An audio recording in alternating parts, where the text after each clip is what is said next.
What's with all of the shaking? It's a question that many of you have been asking, especially after a series of earthquakes in one centralized location last week in the span of about 48 hours.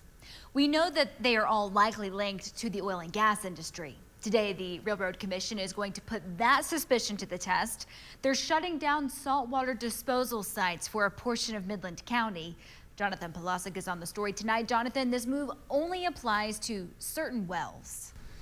Yeah, good evening, Tatum. The Railroad Commission is targeting these deep disposal wells, and we're talking about 10,000 feet deep, all in what's described as the Gardendale Seismic Response Area. That's this area on the map that you can see right here. And then come December 31st, 32 of these wells will be shut down. It's unsettling. One earthquake is enough to get your attention. But what about four within a small amount of time, all in the same area? The Texas Railroad Commission is moving quickly to get to the bottom of it. I think the moves by the Railroad Commission have been very measured and are appropriate.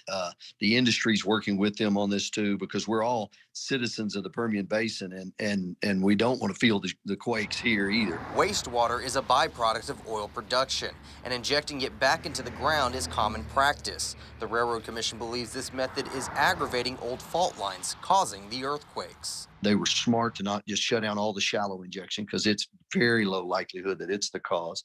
The logic was it's the deep injection. Let's limit it first, and let's see what we can do to improve things. But McGraw warns that we likely won't see results quickly. It's a process that could take time. I do want to remind everybody that in this case, this injection water goes in, and it doesn't cause something the next day. Some of this injection has been going on for 7-8 years.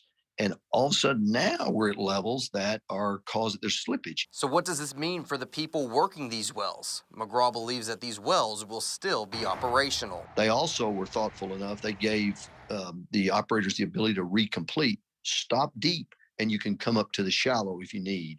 And of course, many of these operators are going to need that, because they've got, man, what do I do with my water? If I don't produce my water, then I've got to shut in my oil.